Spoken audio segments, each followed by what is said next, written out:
Give me a second, honey. I'm going this way. Thank you.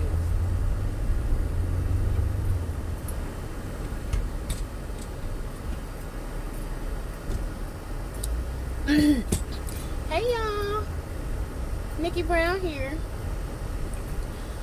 So, I wanted to talk about high value men's. Everyone's. So there's two sayings, and I'm gonna focus on those two. It's cheaper to keep it, and it ain't tricking if you got it. So, in terms of high value men, again, for those women who are interested in a long-term relationship that's headed towards marriage, if you're interested in anything outside of this, this isn't necessarily something that you may want to hear. So you can, not listen, or you can listen, whichever one you want to do. So some, I'm going to say some, because I don't want to be, oh, men ain't like that. I don't feel like hearing that today. Lord, let it go. Anyway, some men, some high value men.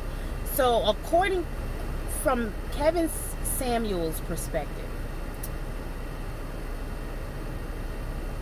I think he means a man with money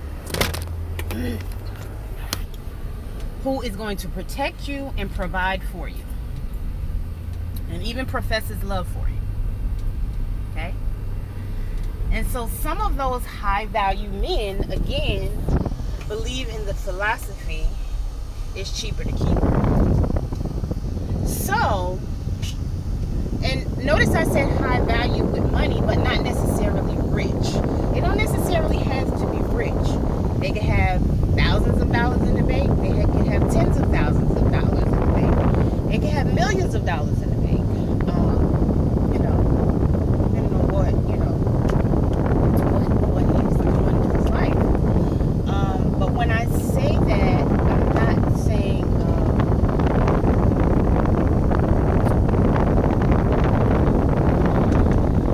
I forgot what I was about to say. That doesn't make no sense. Anyway, high value men with money, some of them aren't going to trick off their money, because again, it's cheaper to keep her. And if he's tricking off on you, he doesn't necessarily have that option to trick off on other men. So again, he may not necessarily be rich, but he may still be a high value man who is going to provide for you, protect you, and profess his love. Now I recall in college I had to read Their Eyes Were Watching God. So I read the book first, and then I watched the movie. And of course the book is more in depth than but in Their Eyes Were Watching God, Halle Berry played a character who was married. So let me start from the beginning. So basically in this movie,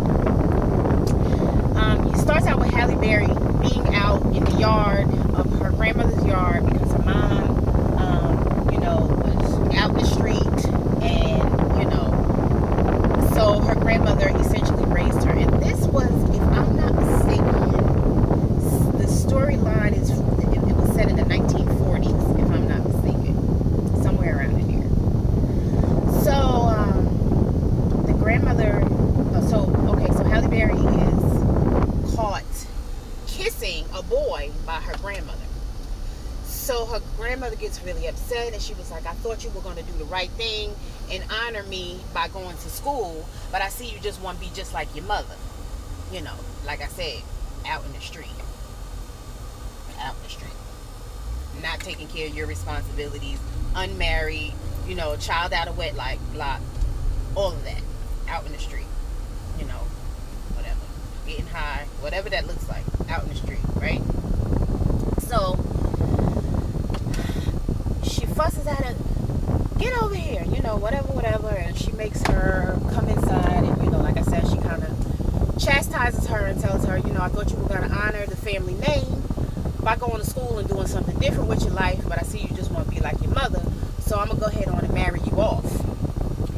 And she married her off. Now she's probably 16, 17 at this time. I think when she got married she was 17. If my memory serves me correctly, in the book she was 17 when she got married. So she's 17, and her grandmother forces her basically to marry a man who is, I think he was in his 60s, like 68, somewhere around in here. So an old man, over 50 years, like 40, 50 years her senior. Okay? But the grandmother knows, older people, and my grandmother's still like this to this day. She always says, "Oh, I just want to see you get married before I close my eyes. I didn't get to see my daughter get married, so I would like to see one of my granddaughters get married." And I get it, but in 2021, it's not necessarily working the way that it did in the 1940s, 50s, 60s, 70s, or even 80s. But that's a whole nother story. So anyway, that was a big thing at that point. Again, not too long out of slavery, you either go to school or you get married to a man who can take care of you, provide for you, and protect you. It wasn't about love. It was about providing and protecting. So, he owned a bunch of land, and, he had livestock, and so that was wealth. All the land he had and the livestock, that's wealth. So she married her granddaughter off to someone who could take care of her. And not too long after she married her off, she died. Okay? So now